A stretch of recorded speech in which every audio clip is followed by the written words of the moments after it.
Salam sepak bola, teman-teman netizen atau warganet yang saya hormati semuanya. Selamat bergabung kembali ke konten terbaru dari channel YouTube Triple B. Dan di konten terbaru malam hari ini, saya ingin memberikan analisa dari pertandingan Liga 1 antara Bayangkara Presisi Indonesia FC versus Persija Jakarta yang berakhir dengan hasil imbang 2-2. Dengan hasil akhir ini berarti Persija Jakarta masih berada di zona papan tengah, tepatnya di peringkat nomor 9, sedangkan Bayangkara Presisi Indonesia FC masih berada di zona degradasi, tepatnya di posisi juru kunci yakni peringkat nomor 18. Jujur teman-teman, saya tidak menyangka bahwa Persija Jakarta akan gagal meraih kemenangan di pertandingan malam hari ini. Bukan karena Bayangkara berada di zona degradasi dan memang Bayangkara lagi sulit yang meraih kemenangan. Tapi karena di dua pertandingan sebelumnya Persija Jakarta itu kan bisa menang secara meyakinkan. Apalagi bisa menang juga away ya lawan PSM Makassar. Kemudian ketika bermain di kandang sendiri bisa menang telak lawan Persikabo dengan skor 4-0.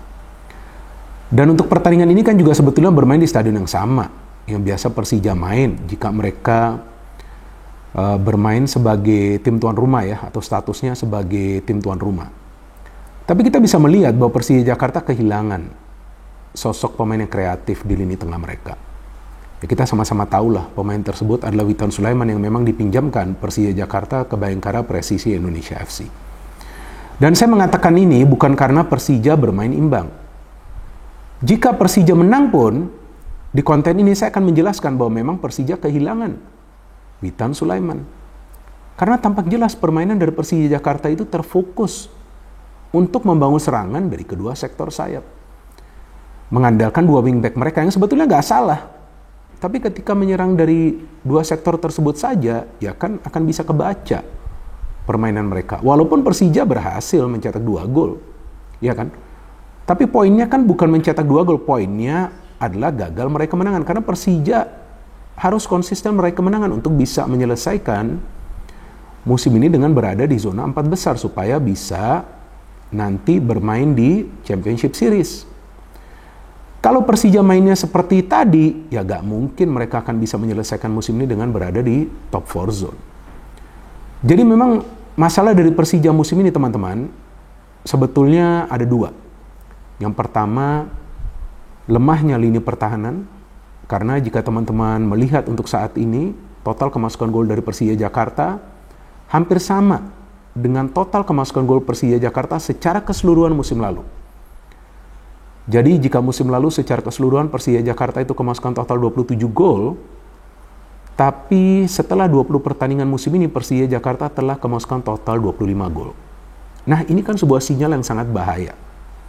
Selain itu juga seperti yang kita pahami bahwa para pemain Persija sering gagal melakukan finishing, sama juga seperti di pertandingan ini kan. Banyak juga chances dari para pemain Persija.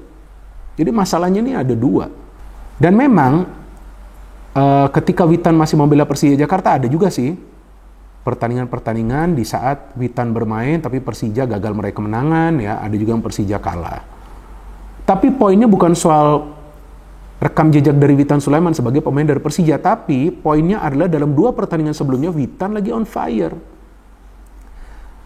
Jadi ketika Witan bermain sebagai second striker sudah nyetel permainannya bersama juga dengan Rio Matsumura. Jadi dua striker palsu ini dimainkan di depan menyulitkan para pemain tim lawan untuk membaca pergerakan mereka.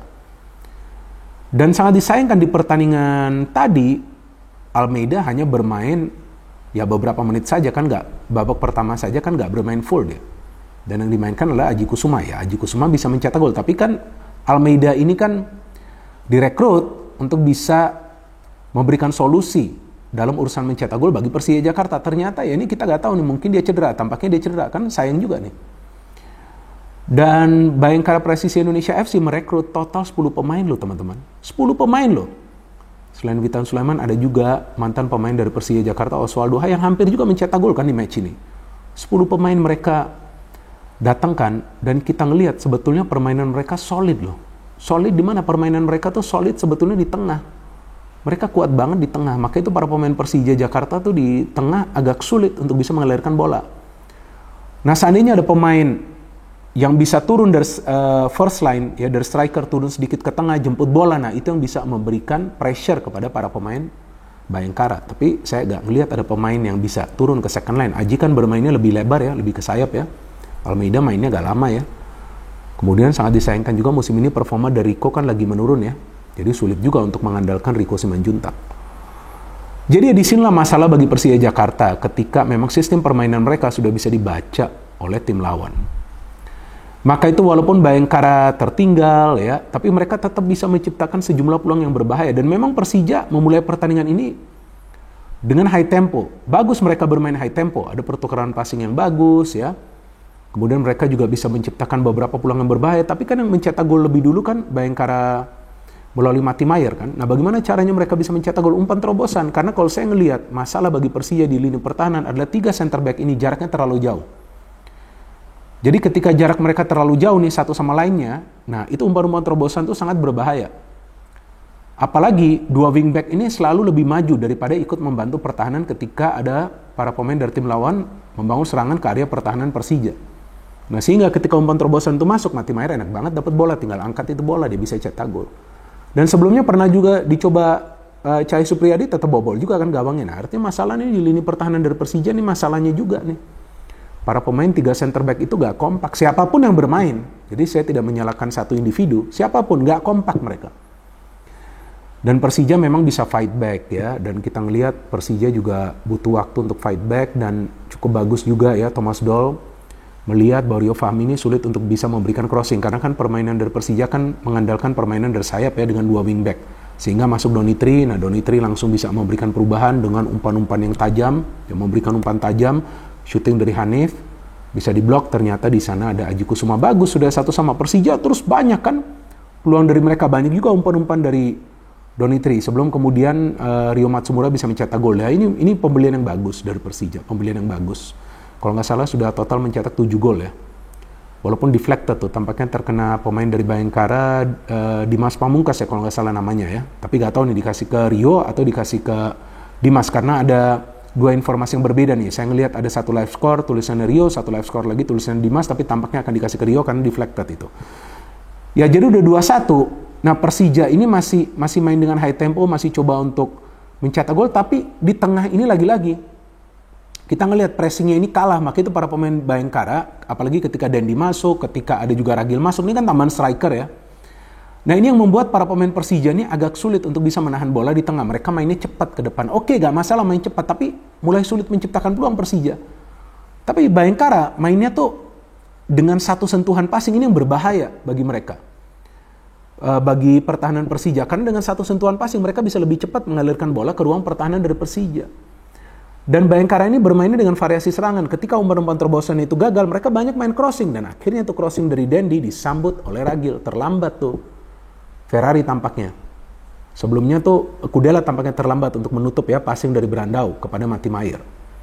Nah, 2-2, saya gak nyangka akan 2-2, saya kira udah nih 2-1 menang. Jadi Persija ini punya masalah juga di lini pertahanan mereka. Jadi teman-teman yang merupakan fans dari Persija juga harus paham bahwa masalah utama bukan cuma di striker, enggak. Mau strikernya siapapun yang lagi bagus main, ya tapi kalau gawang Andritani sering kebobolan, ya susah dong Persija mendapatkan 3 poin kan. Apalagi sekarang nggak ada pemain yang pergerakannya semobile seperti Witan. Jadi Witan ini kreatif karena dia pergerakannya mobile. Padahal dia tidak selalu bermain sebagai gelandang serang, betul kan? Dia bisa bermain juga sebagai second striker, dia bisa bermain juga sebagai wingback, dia bisa bermain juga sebagai penyerang sayap, tapi pergerakan ini mobile. Nggak ada pemain seperti Witan sekarang di skuad Persija. Rico kan selalu dari wing. Aji Kusuma mainnya juga melebar, gak ada yang menjemput bola gitu, seperti Witan. So that's the problem, gak ada link up ke depan. Jadi ya Persija sekarang gagal meraih kemenangan. Padahal inilah momentum bagi Persija, setelah sebelumnya menang 2 kali kan, secara berturut-turut. Ini bisa jadi hat-trick kemenangan, yang tentu akan membuat ya peringkat Persija naik satu tingkat lah ya, naik ke peringkat 8. Ya walaupun gak beda jauh, tapi kan yang diperlukan poin nih bagi Persija. Jadi sistem permainan dari Thomas Doll ini sebetulnya gak salah. Ya, kalau mau mengandalkan permainan high tempo, main dari sayap, itu sebenarnya nggak salah. Tapi harus ada variasi juga. Harus ada inisiatif juga dari para pemain untuk turun jemput bola, masuk dari tengah, melakukan pergerakan individu. Tapi kan nggak ada dari para pemain Persija. Jadi saya pikir 1 poin ini rasa 3 poin bagi para pemain Bayangkara. Mungkin ya mereka juga menganggap ini sebuah kemenangan karena nggak gampang sebetulnya lawan Persija Jakarta. Tapi ya itulah, sekarang kita melihat masalah serius bagi Persija Jakarta adalah bagaimana caranya mereka bisa membenahi sistem pertahanan mereka. Koordinasinya ini harus rapi, dan pemain yang bermain sebagai gelandang bertahan harus betul-betul dekat ke lini pertahanan. Teman-teman perhatikan beberapa kali umpan-umpan terobosan dari para pemain Bayangkara Presisi Indonesia FC itu bisa langsung nyampe ke jantung pertahanan dari Persija. Itu sangat berbahaya. Nah, kita tunggu saja nanti pertandingan selanjutnya dari Persija Jakarta ya teman-teman. Tapi ini bukan waktunya untuk menyalahkan Thomas Doll. Gak bisa juga. Materi pemainnya seperti apa sekarang Persija. Striker yang buas gak ada. Ya kan, Almeida direkrut ternyata cedera. Witan dipinjamkan. Ya gak tahu juga kenapa dipinjamkan. Dan gantinya siapa? Nah, saya gak ngelihat ada pemain seperti Witan di Persija Jakarta. Padahal ketika pemain lagi on fire ya ada baiknya juga pemain tersebut tetap membela Persija Jakarta. Tapi kan kita gak tahu juga, mungkin ada pemikiran lain dari manajemen Persija Jakarta ya teman-teman. So, kita tunggu pertandingan lainnya dari Persija Jakarta dan saya pikir Thomas Doll akan bisa mengubah permainan dari Persija asalkan nanti para pemain juga bisa perform ya, karena beberapa pemain juga underperform seperti Gayos, banyak miss chances. Kemudian Rio Fahmi yang tadi gak perform, dan Simic saya gak ngerti ngapain juga dia ketika dimainkan. Ya, kita tunggu saja teman-teman, persaingan yang tentunya akan lebih ketat lagi di Liga 1 karena kita tahu bahwa ada beberapa tim yang sekarang bersaing untuk bisa menyelesaikan musim ini dengan berada di top 4 zone. Jadi ya bagi Persija, ayo para pemain mereka harus bekerja keras supaya bisa masuk ke Championship Series, dan para pemain Bayangkara Presisi Indonesia FC ayo harus bermain lebih solid lagi dan tajam lagi di depan agar bisa keluar dari zona degradasi. No hate, no politics, only football. Salam sepak bola.